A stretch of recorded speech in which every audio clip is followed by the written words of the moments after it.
We remain steadfast in our commitment in delivering local news that matters. Stories that inspire. Enriching the lives of Filipinos in the Philippines and across the globe. This is your GMA Regional TV. Buong puso para sa Pilipino.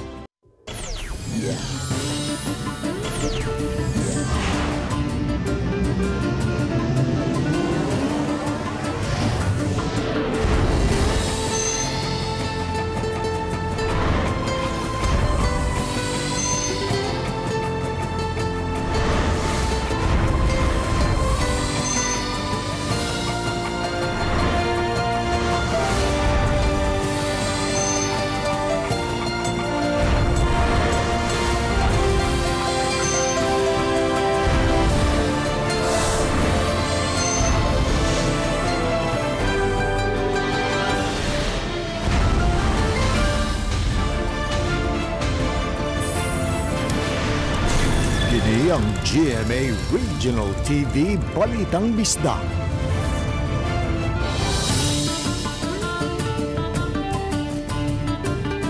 Maayong hapon, kini ang inyong GMA Regional TV Balitang Bisdak, ang bugtong kasaligan, kasandigan o kadangpan sa mga Bisaya. Ako si Alan Domingo. Nga maghatod sa labing dako og mga nagunang balita nga mahinungdanon sa Central ug Eastern Visayas. Ako si Luan Merondina. Live din sa GMA Complex sa Dakbayan sa Sugbo. Ako si Cecil Kibod Castro.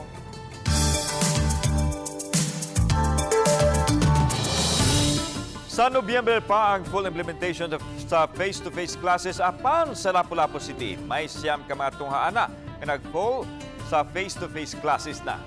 Samtang enrollment sa mga public ug private schools karong tuiga, may kunhod og 2,000. Dugang update sa school opening, pakisayra nato, pinaagi ni ining report.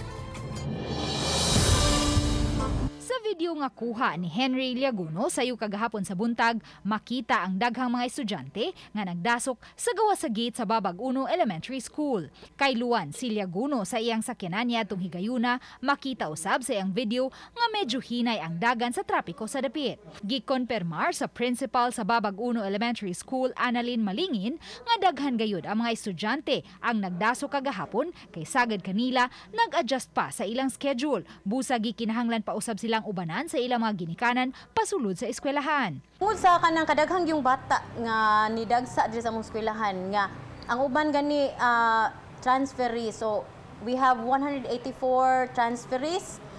So tungod ato wa pa sila kaybaw sa ilang schedule.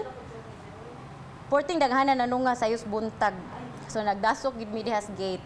Hinuon kaganiha, mas hapsay na ang sitwasyon sulod sa school grounds ug sa mga classrooms. Ang Babag 1 Elementary School lang ang nag-inusarang mega school sa Dakbayan nga nagpatuma na og full face-to-face classes. Kung dili na mo anaron among mga bata daan, kaduha na mi mag-adjust. Mag-adjust pa mi sa August 22 and at the same time in November another adjustment na sad. Apan tungod sa pagsaka sa enrollment karong tuiga, aminado ang principal nga wa na nila mapatuman ang 1 meter distance ug ang barrier sa matag estudyante. Kung sa nakalabayng school year, may 2,299 ka mga tinun-an ang Babag 1 Elementary School, karong tuiga moabot na sa 2,488 ang ilang mga estudyante.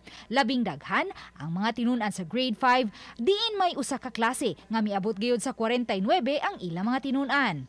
Kay miabot usab sa 60 kapin ang mga tinun-an sa kinder, gibahin og tag 30 ka mga estudyante ang matag klase. According to our Vice President nga okay naman siguro kay sa balay o sa mag-commute sa sakyanan, sa malls, wala naman po yung social distancing. So kay gi-allow man ni siya sa Department of Education, meaning okay na gid siguro nga mao ni siya set up sa kada classroom. Mato ni Dr. Reynold Vilos, Chief Education Supervisor, School Governance and Operations Division sa DepEd Lapu-Lapu City, nga moabot sa siyam ka mga tunghaan sa Lapu-Lapu City ang nag-full face-to-face classes na. Sagad niini kadtong mga gagmay eskwelahan. Ang DepEd mimando usab nga kay karon pa nabalik ang face-to-face classes human sa duha ka tuig nga nagpatuman og distance learning, mas maayong hatagan una ang mga bata og psychosocial support sa unang semana sa klase. Base sa DepEd Order number 34 sa calendar of activities nga ang first week sa Ato ang school calendar, first week is muhatagtag psychosocial support activities para sa mga bata para dili gid siya makalitan dayon. Apan nabantayan sa DepEd Lapu-Lapu nga mikunhod ang enrollment karong tuiga. Kung sa miaging school year, moabot sa 126,000 ang mga estudyante sa public o private schools, karong tuiga, anaa na lang sa 124,000 ang mga tinunan. Basin tingali ang rason or nang wala na ba yung mga trabaho, nanguli na ba sa probinsya, posible na or apektado sa pandemic na to. Uban ni Marlon Melgazo, Luan Merondina, Balitang Bisdak. Taliwa sa kawalay klaro mga classroom ang pagbukas sa klases sa Kantawan Elementary School sa Dakbayan sa Naga, nahanayra. Ano ang report? Alas 10 pa lang sa buntag apan daghan ng mga tinunan ug mga ginikanan ang nagpaabot alang sa alas 12 sa udto nga klase. Nagpadayon paghihapon ang ilang pagpanawat sa mga awahing nagpa-enroll. Matod ni Mary Grace Sr., school head sa Kantawan Elementary School, nga sukad kaganihang buntag, may 828 na ka mga tinunan ang natala nga nakapa-enroll. Apan posibleng mudulan pa kini sa 1,000 ka mga tinunan. Matod ni Sr. nga ang dulan unya sa 1,000 ka mga tinunan mo'y magpuli-puli sa mga temporary learning center nga nagsilbi nilang mga classroom. Katong nasunugan sa syudad, nya dire ang ilang mga kaliwat mo to nang transfer karon nabalik naman sila sa ilang mga balay nakatukod naman. Human makabisita ang GMA Regional TV Balitang Bisdak, duha ka semana na ang milabay. Matod sa principal, aduna na daghang mga kausaban sa gym. Nabutangan na og mga ali ang gym aron malikayan ang pagpisik kun ugaling mukusog ang pagbundak sa uwan. Mapasalamaton usab si senyor sa kapulisan ug sa mga ginikanan nga midonate sa mga atop nga scene ug mitaod ni ini aron makasalimbong sa mga tinunan gikan sa pisik-pisik sa uwan. Apan iyang giangkon nga may dakong bahin gihapon sa gym ang way tabon. Padayong nanawagan ang principal sa mga pribadong kompanya nga abagan ang kakuwangan karon sa ilang tunghaan. Gidonate ra na ang scene. So ang among gipalit ani ang kahoy ra nya nagpanday labor. Ang amo lang kay inig kauwan tungod kay wap ana mo nabutangi ang dome sa kunon pa, no? Kung muhangin mo sa libo, pero kung walay hangin, okay ra siya. Uban ni Philip Patricio, ug Rod Prado, Luan Merondina, Balitang Bisdak. Usa ka konsihal sa Barangay Mainit, Siyudad sa Naga, nakuhaan og video nga nagsuyop sa gidudahang shabu sud mismo siyang panimay kauban ang wa mailhing mga lalaki. Kini ang gihimong hanig sa PDEA nga nangayo og search warrant sa korte nga gipatuman sa pagsikop sa maong konsihal. Ani ang report. Gipahigayon una ang briefing sa PDEA 7 aron mahanay ang pamaagi sa pagpatuman sa search warrant batok sa opisyal sa barangay. Ilang ipakita ang video sa usa ka lalaki nga hamtong anaa sa sulod sa usa ka balay uban sa wa mailhing lalaki. Nakuhaan sa video ang lalaki nga adunay gisuyo. Gila siya sa PDEA 7 nga si Konsehal Renante Chong sa Barangay Mainit, Dakbayan sa Naga. Nakikalayon ang PDEA 7 sa City of Naga PNP ug sa opisyal sa barangay dihang giserve ang search warrant. Aron masiguro nga walay planting of evidence, gikuhaan og footage ang milangkob sa searching team uban ang K9 nga misuhid sa tibok balay sa konsehal. Pipila ka minutos milingkod ang K9 timaan nga adunay nasimuhotan kining kontrabando. Dini nakita ang brown envelope sa sala nga adunay sulod nga 11 ka pakiti sa gidurahang shabu. Milimod ang konsehal nga iya kini. Hindi ko alam kung anong nangyari. I don't know kung ano yan. May nag-report sa atin sa opisina na itong konsehal na ito is involved sa paggamit ng illegal drugs, heavy user, at pinapagamit na yung mga bata na sa illegal droga. Tapos after gamit, in exchange, may ginagawa siyang di kaayos-ayos sa mga bata. High value target to, isang konselor ng barangay. So nagpapasalamat po kami sa mga tao, sir, lalo na sa community, na sila mismo yung nabigay ng informasyon. Samtang gitugan ni Director Libby Ortiz PDEA 7 nga gawa sa pagpagamit og druga sa mga batanon, giabusuhan usab sila si konsehal. Gidasunan usab kini sa usa ka 18 anyos nga lalaking naabtan sa mga operatiba sa balay sa suspek kinsa. Giingong gipahimuslan sa konsehal samtang nag-edad pa siya og 11 anyos. Kinala pa nila. Ilang pieces? Marami? Hindi na mabilang? Gipagamit sa drugs ni konsehal? Kapila? O siya. 11 years old pa yan. So ginalaw mo? 3 magkakapatid yan. So, Pinaaral ko yan dito. Ginalaw mo sila? 3? Sir, ganito yung buhay ko, sir. Sampahan natin siya ng kaso for illegal possession. At the same time, kasi yung bata sabi sa atin na sexually abuse siya. So we turned the boy to the PNP at saka bala na yung PNP sa dagdagang kaso sa kanya. Wa hinoon ilimod sa konsehal nga tigamitan siya og illegal nga drugas. Gumagamit ka ng drugas? Oh, yes, sir. Anuhin talaga yun, sir. Kahit paano, kaming 3 magkapatid, galing kami ng rehabilitation. So talagang gumagamit kayo? Totoo naman yan. So kailan lang ang last na gamit mo? Monday. Giyang kunusab niya nga isip sakop sa LGBTQ na tintal siya sa paggamit sa mga batan-ong lalaki.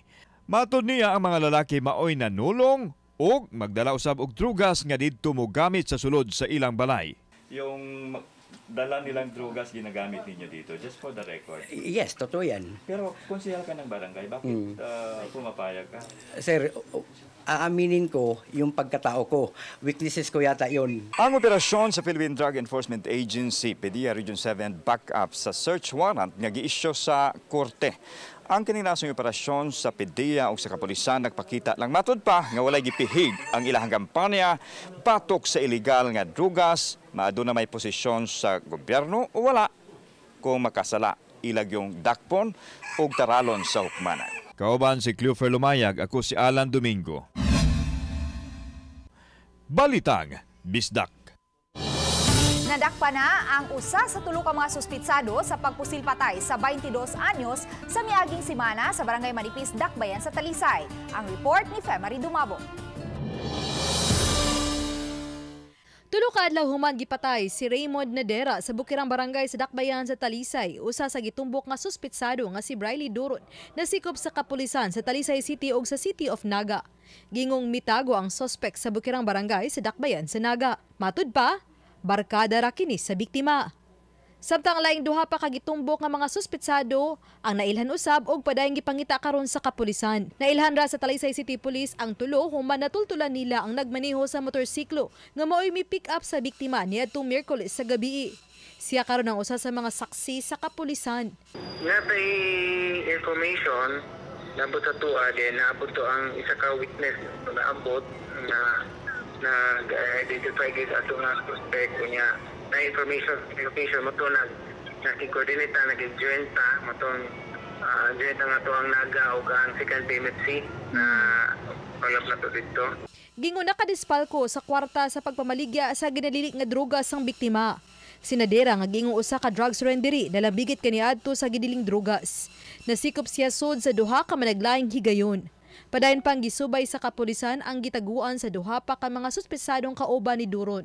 Napasaka na ang kasong murder batok sa dinakpan o sa 2 niya kakauban. Na sila'y sila away, nagduda lang ni siyang suspect nga babasin daw o gulakan siya. Pero amigo na silang 2. Siguro sila'y gikabikilan.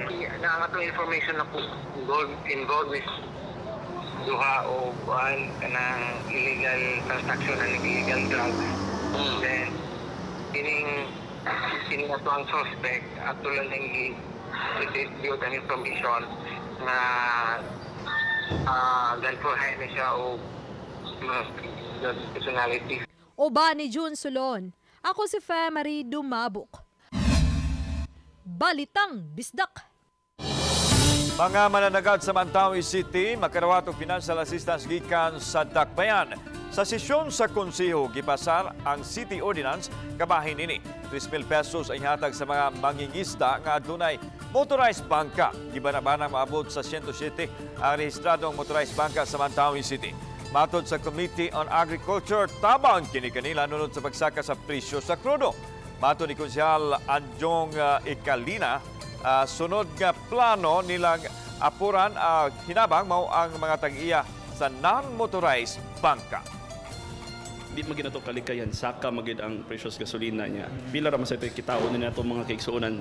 Dili lang sa kadagatan.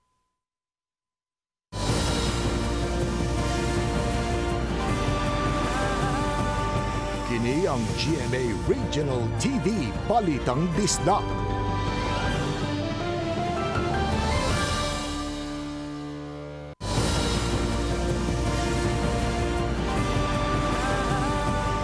Kini ang GMA Regional TV Balitang Disdak. Nahatagan o gahin ang Talisay City Central School sa Department of Education Central Office aron maggamit sa pag-ayom-ayom sa tulo ka high-rise classroom nga naguba sa Bagyong Odette. Si Femari Dumabok sa live report. Fem.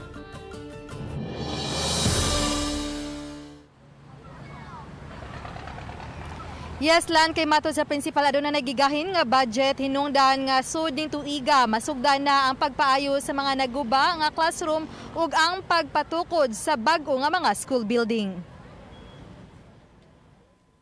Mukantidad sa 7 milyones pesos ang gigahin sa Department of Education aron mapaayo ang tulo ka high-rise school building sa Talisay City Central School. Sagad sa kadaot sa mga building, mao ang pagkapadpad sa ilang mga atop ug sa kisami, dihang gikuso-kuso ang sugbo sa Bagyong Odette. Sa usa ka high-rise school building, maayong pagkaguba sa atop ug kisami sa katulong andana. Lakip na ang mga sud ug sa ubang mga butang sa classroom. Matod ni Edith Kahilap, principal sa Talisay City Central School, nga ang 7 milyones pesos maoy gamiton aron ma-repair na ang tulo ka mga school buildings nga nangaguba. Lakip sa gigahinan niini mao ang mga pagpang-ayo sa ubang mga classroom. Tulo ka buildings gyud nga high-rise nga guba gyud ang atop.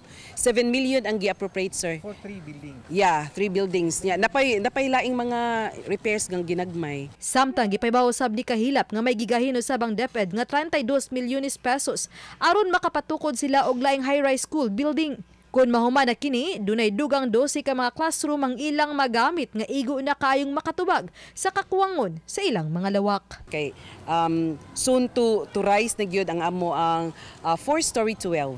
So, mo answer gyud siya sa kuan mo kanang kuwa kakuwangon sa rooms.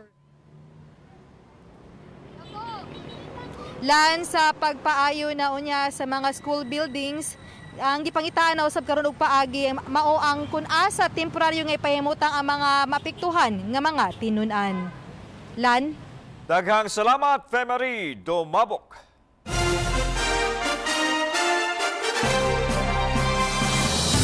Taliwa sa mga suliran, sa kakuwangan sa classrooms o ubang mga isyu sa pagbukas sa face-to-face classes, may patigbabaw usab ang pagpakabana sa uban. Sama na lang sa gipakitang #SpreadKindness sa kapulisan sa Tagbilaran City. Gamit ang mga patrol car, gipasakyan nila kini sa mga tinun-an nga padung sa ilang tagsa-tagsa ka mga tunghaan sa pagbukas sa klase.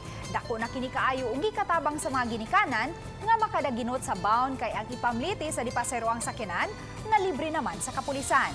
Inisyatiba kini sa hepe sa Tagbilaran City Police nga si Police Lieutenant Colonel Reggie Rial nga nangunay usab sa pagpakigsan-durot sa mga tinun-an. Nagpahigayon sab sila og flyer distribution sa mga programa sa kapulisan alang sa katilingban, ilabi na sa pagpanalipod sa katawhan. Sa atong silingang lalawigan sa Siquijor, pagbukas sa klase sa mga pampublikong tunghaan sa lalawigan, gisusi sa mga opisyal sa DepEd. Kini aron pagsiguro usab nga way mga kakulian ang mga estudyante apil na ang mga ginikanan. Limited face-to-face pa ang gipatuman, inabagan sa modular. At ulusab sa pagbukas sa klase, adunay stakeholders nga nanghatag og tools ug equipments alang sa senior high school students nga magamit sa technology and livelihood programs. Gusto lang na akong magpasalamat sa atong DDDT partner, especially ang SBR o ang Team Skills nga naghatag silang toolkits para ang atong mga estudyante nga nag-major og PDL makapangita o makakaplag og dugang pangabuhian.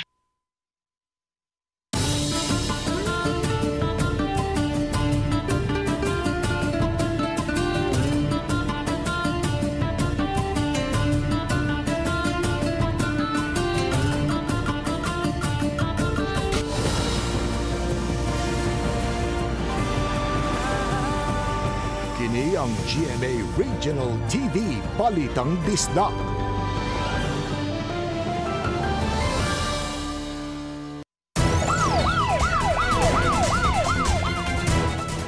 Usa ka barangay kapitan sa Mantaong City ang nalutsan ng warrant of arrest human gireklamong miamong-among sa usa ka minor de edad nga babae.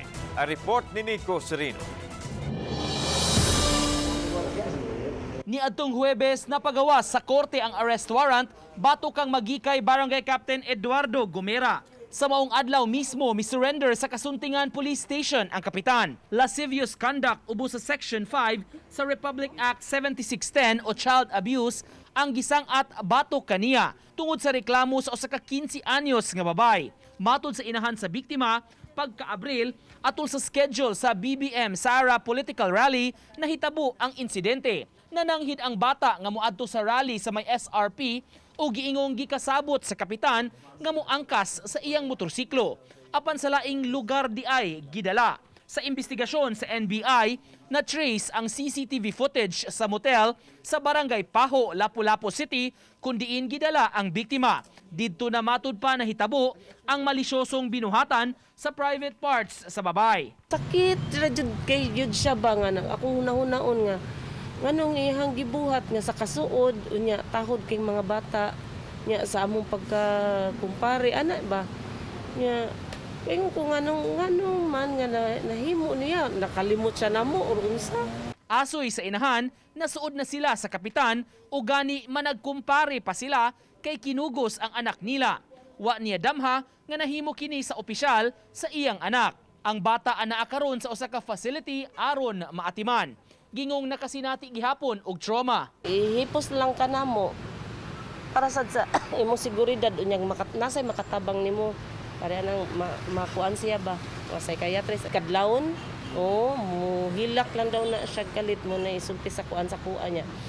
Di atoy nanihapon sila siya gipalid sa prayer naputol ang iyang pag kuan sa prayer kay ning sink in. Kalit kuno saka ang tingog ni subject so medyo mahadlok siya so motong nga later on mag give in lagi siya and then moto mag nahubuan gyud siya po sa iyang lower clothing niya so ipugos mo siya pahigda sa kuan sa bed dito mga pod gikisa na po yung upper private part. Regular filing na sa kaso ang gihimo hangtod nga nalutsan og warrant ang kapitan. Pagkasunod adlaw mipiyansa kini og 200,000 pesos alang sa temporaryong kagawasan. Under the revised penal code lang tani siya ang amuang assessment ani is katutang rape by sexual assault. Pero namugod mi na namatay sa jurisprudence nga if minor ang biktima adto siya masud sa katong sa lascivious conduct under RA 7610. Diri siya kay to inform us nga masurrender ko siya kaya na siya warrant. So par kami wala pa kay baw. So among gipa-check sa among warrant PNCO sa i-warrant negative man. So among gipa-check dito sa korte.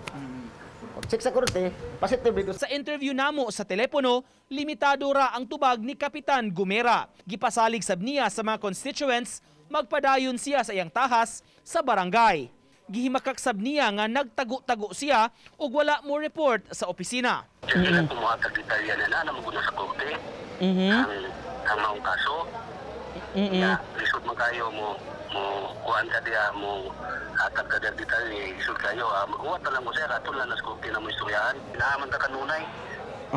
Wa mo ginamahampir ka na atong mga transaksyon sa barangay. Uban ni Godfrey Relien, Nico Sereno, Balitang Bisdak. 63 ka mga motorbangka sa Cordova ang gihatagan og special permit aron makahatod og mga guests paingon sa mga floating cottages. Samtang kutob na lang sa Agosto 28 ang mga tag-iya nga makadismantle og makahipo sa ilang mga floating ug fixed cottages. Ani ang report. Usa ka one-stop shop ang tuyong gipahigayon niadtong Biyernes sa sports complex sa lungsod sa Cordova uban ang mga representante sa Marina 7, DOT7 ug sa LGU aron mahatagan og kahigayunan ang mga nanag-iya ug nag-operate og motorbangka nga makaparehistro ug makalukat og special permit. Matod sa Municipal Fisheries Technician Mildred Uy, pulos dili rehistrado ang tanang 141 ka mga motorbangka sa lungsod nga mo'y tighatod sa mga guest sa mga floating floating cottage. Kanhi sila mga mananagat ug ning paglambo sa floating ug fixed cottages sa Cordova, gibiyaan nila ang pagpangisda. Usa sa mga milinya ang motorbangka operator nga si Adonis Mingito kinsa na nag-iya usab og duha ka floating cottage. Gipahibaw sa Municipal Fisheries Technician nga sa 141 ka mga motorized bangka sa lungsod, 63 lang kanila ang nahatagan og mayor's permit og special permit gikan sa Marina 7. Apan kutob lang kini sa Agosto 28 ang katapusang adlaw nga gitugot sa provincial government ug sa lungsod sa Cordova nga maka-operate ang mga floating ug fixed cottage. Tagduha ngadto sa tagtulo ka pasahero lang usab ang tugutan sa mga motorbangka nga may 7 horsepower ang makina. Gidugang sa Municipal Fisheries Technician nga hangtod sa Agosto 28 na lang usab tugutan ang mga tag-iya nga makadismantle ug makahipos sa ilang mga floating ug fixed cottage. Pagka Agosto 29, wa nay tugutang makapaduol pa sa mga floating cottage nga magpabilin pa sa dapit. Para gin ma-clear ang dagat. Para wala po sila kabalakan nga tuwa mo floating nagunos, tuwa mo balik mi dito, dili na sila allowed nga mo balik. Sukad niadtong Domingo hangtod kaganihang buntag, may 5 na ka mga floating cottage ang gipanghipo sa mga tag-iya. Apan nagpadayon paghihapon ang operasyon sa ubang mga floating cottage nga may mga guest nga nakapabook ng daan karong simanaha. Uban ni Marlon Melgazo, Luan Merondina, Balitang Bisdak. Usa ka lola sa lungsod sa Liloan ang nagsaulog sa iyang ika-105 nga kasumaran sa adlaw natawhan. Atong ilailahon si Lola Toribia Anuos ug sayranta ang iyang sekreto sa taas nga kinabuhi, pinaagi ni ining report. Sa Barangay Tayon, lungsod sa Liloan, nagpuyo ang 12 tiguang nga munupyo sa Cebu. Siya si Lola Ibiang kon Toribia Malagar Anuos nga nagsaulog siyang ika-105 nga birthday ni adtong Agosto 18 kansang selebrasyon pagka Agosto 20 gitampungan sa iyang mga mahal sa kinabuhi. Happy birthday to you. Happy birthday to you. Happy birthday, happy birthday. Happy birthday to you. Happy birthday, Mother. Happy birthday, La. Happy birthday, Mother. Happy birthday, Mother. Natug na ka? Gibisita nako si Lula pagka Domingo o gihatdan pa usab og cake siyang mga anak ug mga apo. Nagpiyong man nga naglingkod sa bangko kay suwawa na sa hayag apan nakadungog pa siya sa kasika sa palibot. Adunay na po ka mga anak si Lula Ibiang ug daghang mga apo. Dili lang apo sa tuhod kundi niabot na kuno sa apo sa lapalapa o 5 ka henerasyon sa ilang pamilya. Walay bugat nga balatian nga nasinati si Lola Ibiang, ugwa pa usab kini malandig sa tambalanan. Kung aduna naman siya ginagmay nga gipamati sa lawas, bunga na kuno sa iyang katiguangon. Huwag yung siya nga high blood pero kitagaan lang siya maintenance kay anak lagi kay basig mag-erratic. Magtiniil na siya kay para kuno walay arthritis. Makaistorya pa man si Lola apan limtano na. Hinoon dili kini hasol at timanon kay saksi ni ini ang iyang caregiver sukad di adtong 2004 nga si Emma. Unsa man yun ka ang sikreto sa taas nga kinabuhi ni Lola Ibiang? 3 times idik, utan, kamunggay. Ingon sa walay subak, tangad, ahos, loya. Kanalay ibutang. Nya anang bitsinan gamay, asin, maura. Gitugan sa anak nini nga si Virgie Anuos nga nakadawat ang iyang mama o government recognition niadto pang nag-edad kini og 1 ka gatos ka tuig. Kaliwat nila nga adunay taas nga kinabuhi kay ang ilang apuhan nga lalaki ni abot man usab og 110 years old. Ang kung wish lang niya sir nga nang ang tanan tao manamay katapusan nga dili lang siya paantuson nga ditsuhon lang ba nga di sa may masakitan. Dakong kalipay sa pamilya ni Lola Ibiang nga gihatagan pa siya og lugway sa kinabuhi ug adunay dugang nga mga panghinaot. Apo, ni Regina Acaso, nga akong wish ni Lola nga good health ra gyud siya pirmi, nga antibok pamilya malipayon. Permanente lang siyang may lawas ana kanang di lang gid siya mangkuan kay tungod sa iyang kanang pangidaron bitaw. Kauban si Clover Lumayag, ako si Alan Domingo. Balitang Bisdak.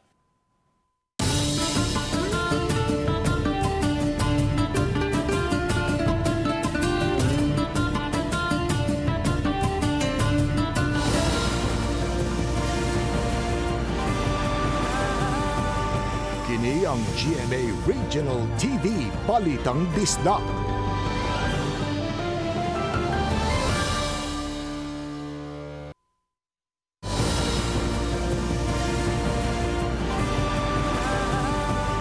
Kini ang GMA Regional TV Balitang Bisdak. Nagpanon sa buhatan sa Traffic Enforcement Agency kung team ang mga drivers sa mga Transportation Network Services aron pagkuha og papilis nga rekisito aron sila makapadayon. Ang detalye sa report ni Nico Serino. Nag-abot-abot sa opisina sa team kining mga motorcycle riders. Gikan sila sa lain-laing Transportation Network Vehicle Service nga nagserbisyo sa Mandawi. Katuyuan nila paglukat og team clearance nga magamit sa panginabuhian. Matud sa mga riders, may mga kaubana na sila sa panginabuhian nga nangadakpan og naisyuhan og citation kay walay team clearance. Ang uban na pangayuan niini sa mga checkpoints. Maong mituman sila sa gipangayong rekisito. Panahon naman gini nga makalukat na kitagkuan permit. Kung saan kinahanglanon po kayo kay kundi po ta mulukat kitang pailaot. Ila ginang gipa-implementar nga mao ni nga karon gayon na nagpalo up mi sa among mga kuan nga makakuha gid mi clearance. Giklaro hinuon sa kadagkuan sa team ang pag-require sa team clearance pinasikad sa city ordinance. Nag-require kini sa tanang public utility vehicle drivers, mga vehicle for hire, TNVS delivery riders nga mukuha og mga papeles sa dili pa mo biyahe. Napasar ang atong ordinance way back January 2020. So padulong pa lang jud ang pandemic. So of course, Mandawi City gihatagan nato consideration ng ato ang mga riders given nga pandemic pud ba. So karon lagi nato siya mahug nga na fully enforce ang balaod. Giklaro hinuon sa team walay tinuyo o espesyal nga operasyon aron pagsusi sa team clearance nga dala sa mga riders. Apan hayan mapangayo kini kung dunay checkpoint o makitaan og laing violation ang driver. Wala ni sila ingon nga gidakop sir because ang ilahang hunahuna gidakop. But technically wala, igo lang ni sila nga gi-inform nga kailangan ka mokuha og team clearance. You are still given a blue ticket pero wala ka ingon nga gipabayad ka sa penalties. Uban ni Godfrey Relien, Nico Sereno, Balitang Bisdak. Aron masiguro nga dili magdasok ug magyagaw ang pag-apod-apod sa educational assistance, bike cluster ang distribution nga himuon sa CSWD Lapu-Lapu City. Niadtong Sabado ang mga beneficiaries nga taga Paho, Poblasyon, Luok ug Gunob ang nakadawat sa educational assistance nga gipahigayon sud sa Hopes Dome. Moabot sa 1,192 ang nakadawat og educational assistance gikan sa upat ka nahisgutang mga barangay ug mikabat sa 2,649,000 pesos ang kinatibuk ang kantidad nga nahatag. Tungod sa kadaghan sa mga tao, nahuman sa alas 8:30 na sa gabi ang payout. Samtang karong Sabado adto sa Mini Hopes Dome sa Olango Island ang distribution. Kinialang sa tanang 11 ka mga barangay sa Island Barangay. Nailhan na sa Talisay City Police ang lalaki nga nakuhaan og CCTV footage sa pagsaka sa usa ka panimay diha sa barangay Lawaan sa Dakbayan sa Talisay. Nahitabo ang pagpangawat niadtong Huwebes sa kadlawon sa miaging semana. Kapin sa 200,000 pesos ang balor sa mga gamit nga nakuha sa suspitsado. Nasubay sa Talisay City Police nga taga Dakbayan sa Sugbo ang kawatan, napadayon pa nilang gipangita karon. Gidagsa ang distribution sa educational assistance sa DSWD alang sa mga estudyante. Apan may reklamo ang uban kay sayo nga nag-cut off ang mga hataganan. Ang report ni Nico Serino.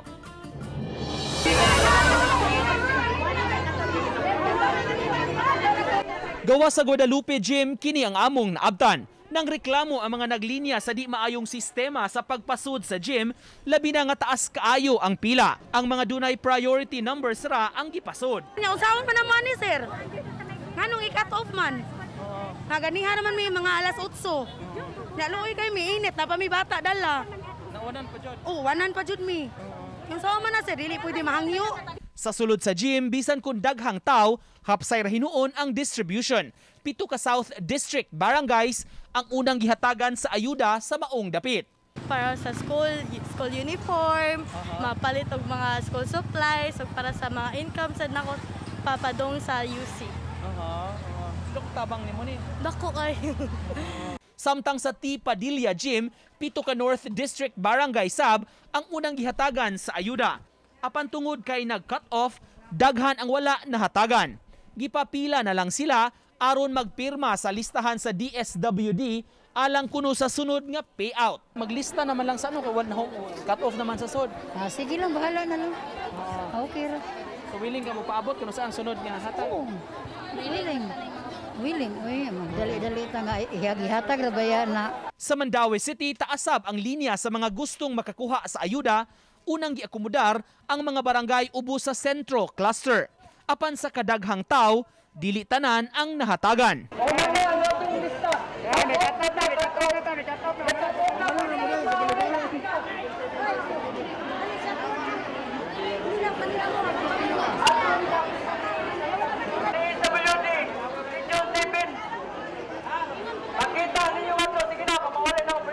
Muli lang sa amin, mabalik lang mi. Sunod na lang. Importante makadawat. Mitabang sa pagpahapsay sa mga tao ang mga personnel sa City Hall. Okay raman, kapoy sa kay masay makuwang ba yan, balik na sa kuha na sa guan requirements. Unsa may mo nakuwang ning requirements kay ganiha? Katora sa pirma ay sa ngandra sa nagpirma sa among kuan sa dilud niya, wala may ngan full nimo to niya adto ko sa site. Matod sa DSWD 7, hangtod pagkagabi ni atong Sabado, moabot sa 4,511 ka mga beneficiaries ang nahatagan sa ayuda sa Tibok Central Visayas. Kapin sa 9 milyones pesos ang na-disburse sa tibuok rehiyon. Mukalma lang unta ang mga nanay, ang mga tatay nga naa diha nga nagtuong qualified mo. No, magpaabot gyud sa advisory aron walay stampede, walay magkasakit, walay mga disgrasya ug walay kadaot natong tanan. Maningkamot ang DSWD nga i-reach out ang katong naabot na lista namo nga dili mabayaran karon. Misaad ang ahensya, mas hapsayon pa ang distribution sa umaabot nga mga Sabado ug mapun-an ang mga venues sa ingon dili magdasok ang mga tao. Among i-try ug negotiate with DepEd ug sa local government units nga daghan ang payout sites nato sa mga sumusunod nga Sabado. So simultaneous na ta sa tibuok rehiyon 7. So if we do that, di na mo kinanglang muanhi sa Field Office 7. Uban ni Rod Parado, Nico Sereno, Balitang Bisdak. Bureau of Fisheries and Aquatic Resources adunay mga sugyot aron makontrolar ang presyo sa mga gipamaligyang seafood sa lalawigan sa Bohol. Kinumduman na kontrobersyal ang presyo sa mga palaliton sa Virgin Islands sa Panglao sama sa mga isda. Tungod sa nahitabo, mitumausab ang mga reklamo kabahin sa kamahal sa presyo sa mga seafood sa lain-laing parte sa Bohol. Si Director Alan Pukita sa BFAR pasabot, mas maayo unta nga ma-prioritize ang mga bulanon sa supply sa isda. Labi na kay sagad kuno sa source sa isda sa northern part sa Bohol, diin ang harvest sagad idiretso pagtumod sa Cebu, laing source sa isda nga gibaligya sa Bohol ang produkto gikan sa Zamboanga o gubang bahin sa Mindanao. Sugid sa opisyal nga mas maayong mamihimong regular ang kontak o paghatod aron mas mudaghan ang supply. Misaad ang ahensya nga himuong regular ang ilang pakiglambigit sa mga opisyal sa probinsya aron matagad ang kakuwangan sa supply sa mga seafood sa lalawigan sa Bohol. Kontak ang production in Mindanao labi na gyud sa gikan sa Zamboanga nga mapasigi og hatod sa Bohol, transportation Bohol na ma-facilitate na siya transportation cost but dili kayo bahal gyud siya kay madiretso man dili gyud nga ang adtor gyud sa Cebu tanan magkumpra ang taga Bohol. Anaaman sa isla ang lungsod sa Bantayan, apan dili usab maawahi ang ilang health services sa katawhan, diin gigahinan yun og 30 milyones pesos ang mga programang gipatuman. Ani ang report. Nagtigom ang mga medical frontliners nga gikan sa ubang madapit sa mga lungsod sa lalawigan aron tukion ang nalatid sa universal healthcare. Mato ni Bantayan Municipal Health Officer Dr. Samantha Tinsay nga gisiguro nilang maabot ngadto sa tanang suok sa mga barangay ang ilang serbisyo nga bisitahon sa mga doktor to the barrio.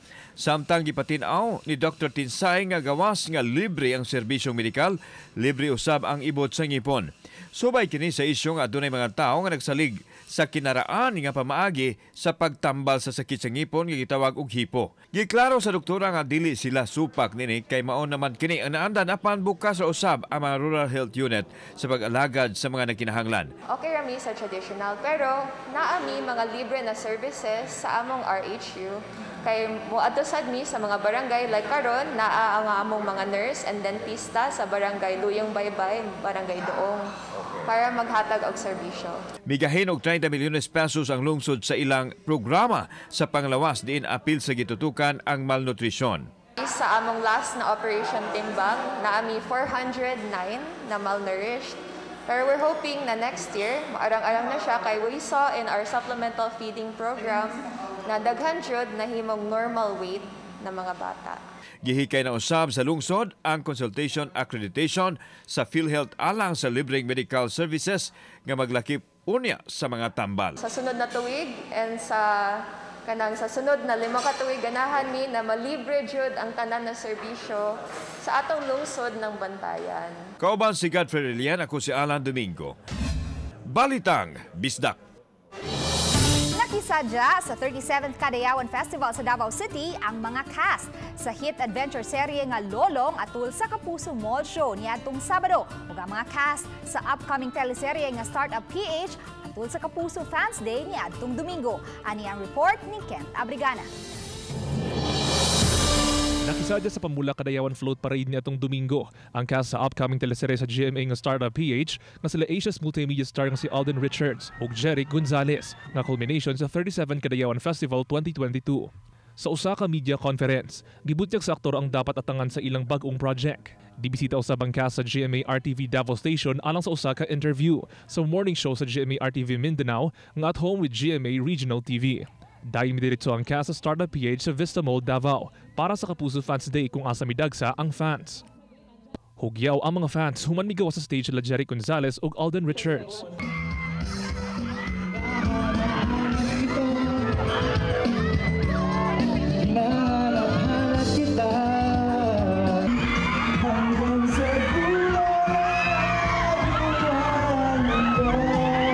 Gikalipay usab nila Alden ug Jeric ang pagbalik sa mga Kapuso Mall shows human ang duha ka tuig tungod sa pandemya.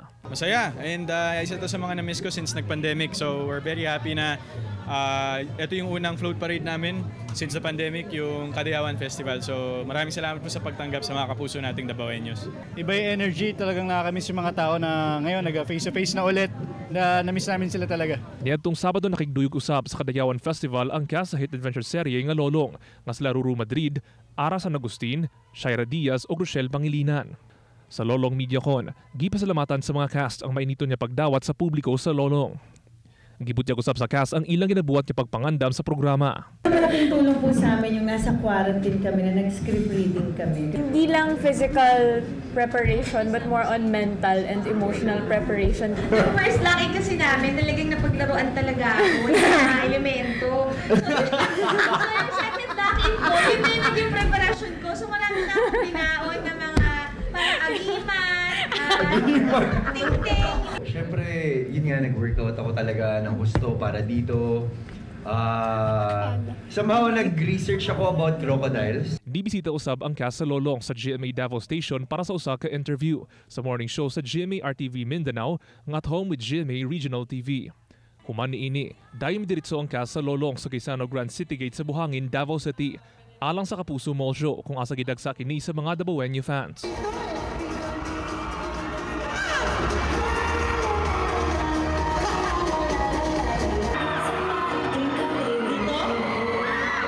Una pa man migawas ang mga Kapuso stars. Gilingaw na usab ang mga fans sa Kapuso Morning Show nga At Home with GMA Regional TV ug afternoon newscast nga GMA Regional TV 1 Mindanao. Pinaagi sa mga padula. Pagawa sa cast sa Lolong, hugyaw gayud ang mga fans.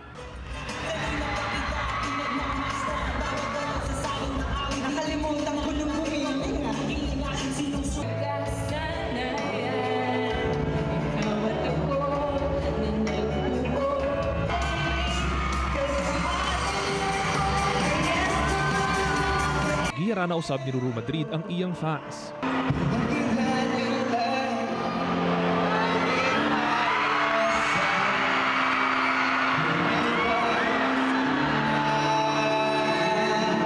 mapasalamaton usab ang kasalolong og Startup PH. Sa gayon nga gihatag kanila sa GMA Regional TV nga personal nga makauban ang ilang fans sa Mindanao. Daghang salamat sa lahat ng nanonood dito, sa lahat ng kapuso sa Davao. Sana po patuloy lang kayong manood ng Lolong gabi-gabi. Salamat! Daghang salamat sa mga kapuso naming Davaoeños. Yes, thank you so much po. Sa mga kapuso po natin, lalo na po sa mga kapuso na Davaoeños, inaaniya ko po kayong lahat na patuloy na suportahan po ang Lolong gabi-gabi po yan, 8 p.m. after 24 oras at 9:40 naman po sa GTV. Dahil ito na po ang simula ng matinding bakbakan. Kauban si Mel Colmenares ug Bebot Kahes sa kamera. Kent Abrigana, Balitang Bisdak. Kinatong latest weather update and information para sa Bagyong Florita, Tuesday, August 23, 2022. Ang severe tropical storm Florita naglandfall na kaninang alas 10:30 sa buntag sa may vicinity ng Maconacon, Isabela, na ay maximum sustained winds na 110 km per hour dool sa sentro o gustiness na moabot sa 150 km per hour. Kini nag-irog sa direksyon sa amihan ng Kasadpan sa gipaspaso na 20 km per hour. Ang weather conditions sa tibuok Visayas, Palawan, kasamang Kalayaan Islands ug ang Occidental Mindoro makasinati na medyo mapanganuron ngadto na sa madag-umon na kalangitan ug naay mga pag-uwan ug kini mga pagpanugdog og kilat. Magdala kini usahay kusog na mga pag-ulan na posible ang mga pagbaha ug ang pagdahili sa yuta ilabi na sa mga vulnerable areas. Padayon ta mag-monitor sa latest update ng Bagyong Florita ug sa atong mga issuances ng thunderstorm o rainfall advisories kasama na ang heavy rainfall warnings. Para sa itong mga dugang detalye, bisitaha itong mga official social media accounts. Kini si Jomar Iclarino, gikan diri sa DOST Pag-asa Mactan, maayong adlaw ug mag-amping tangtanan. Lolong karong gabi, magpasalamat si Diego kang Bella. Gumikan kay gitabangan ni ini si Celia. Masaksihan usab ni Bokyo ang subling pagkabuhi ni Ines. Human kini maigo sa daghang mga bala.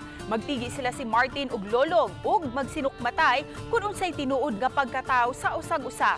Unya maabdan ni Armando si Diego samtang iyang gihatod pauli sila si Bella, Ines ug Celia. Ug makita sa tulo ka mga babay ang pagdunggab ni Armando kang Diego. Mga kapuso, nunti ang istorya sa Lolong sa GMA Telebabad alas 8 sa gabi, human sa 24 oras. Daghang salamat sa mga kapuso nato, apil na nga nasa gawa sa nasod nga nakisayod sa mga dagko ug mga nagunang balita sa rehiyon. Ako si Luan Merondina. Ugikan din sa Central ug Eastern Visayas. Ako si Cecil Kibod Castro. Ang inyong balita, ang among balita kay matag lokal nga balita mahinungdanon. Kini ang inyong GMA Regional TV Balitang Bisdak. Buong puso para sa Pilipino. Ako si Alan Domingo. Maayong hapon, mga kapuso.